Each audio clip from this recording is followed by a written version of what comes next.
it's going to be very tempting to use AI as a weapon. It is absolutely possible, in principle, to use CRISPR to genetically engineer a human being's, quote, germplasm, or in English, reproductive system, to have that genetic change transmit to their progeny. Imagine you put on your glasses or headset and you're instantly in your home space. It has parts of your physical home recreated virtually, it has things that are only possible virtually, and it has an incredibly inspiring view of whatever you find most beautiful.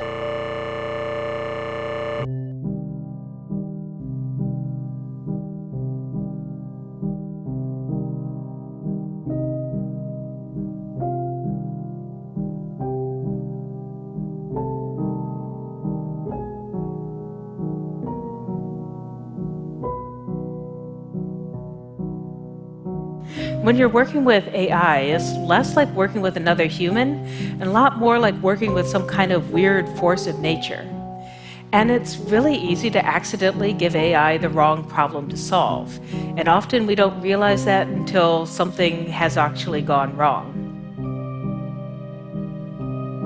Well, self-driving cars is a good test case here. Just imagine if some woke team of engineers decided that we have to tune the algorithm some way. I mean, there are situations where the car has to decide who to hit. I mean, there's just bad outcomes where you're going to hit somebody, right?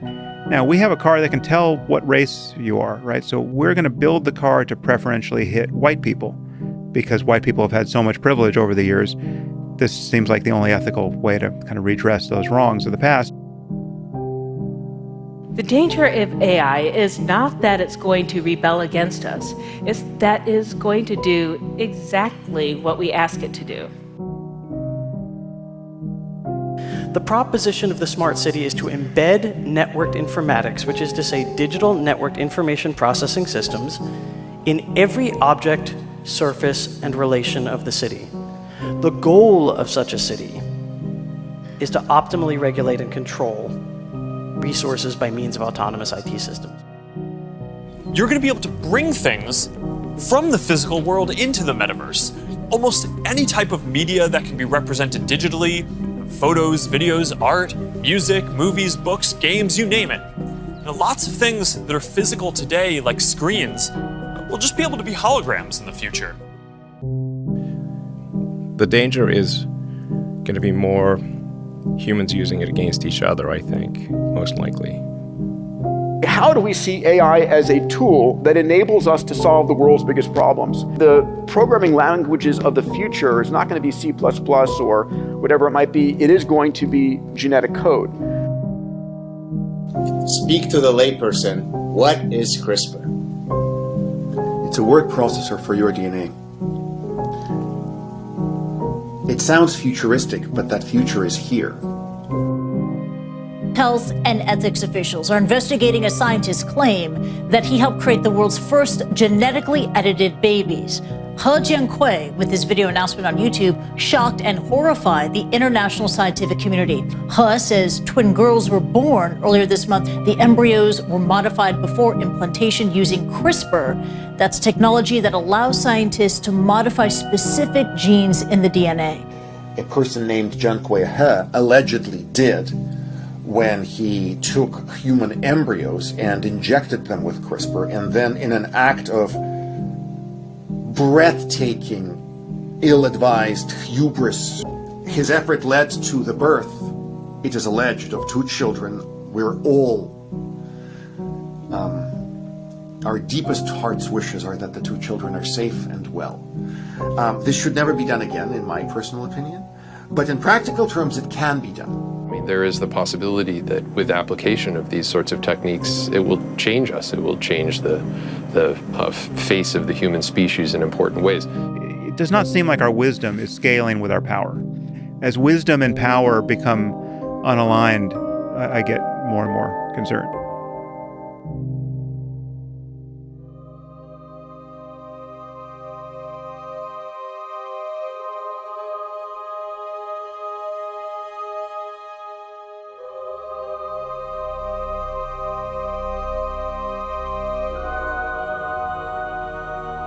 And the whole earth was of one language and of one speech.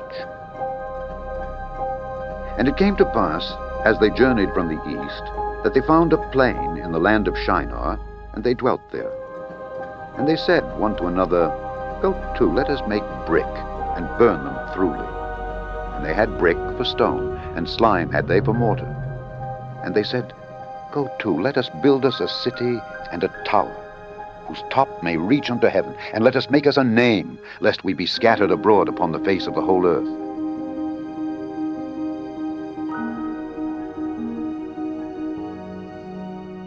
And the Lord came down to see the city and the tower which the children of men builded.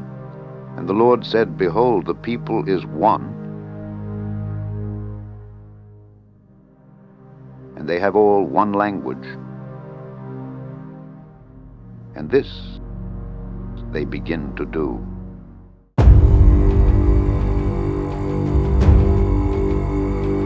As the days of Noe were, so shall also the coming of the Son of Man be. For as in the days that were before the flood, they were eating, drinking, marrying, giving in marriage, until the day that Noe entered into the ark, and knew not until the flood came, and took them all away, so shall also the coming of the Son of Man be.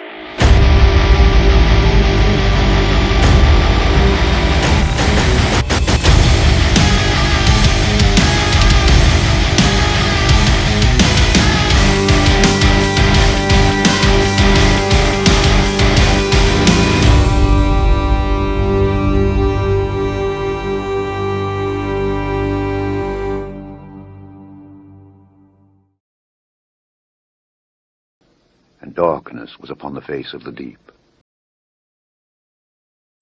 And the Spirit of God moved upon the face of the waters. And God said, The waters shall no more become a flood to destroy all flesh. Neither shall all flesh be cut off any more by the waters of a flood. Neither shall there any more be a flood to destroy the earth. By the word of God, the heavens were of old, and the earth standing out of the water and in the water, whereby the world that then was, being overflowed with water, perished. But the heavens and the earth, which are now, by the same word are kept in store, reserved unto fire against the day of judgment and perdition of ungodly men.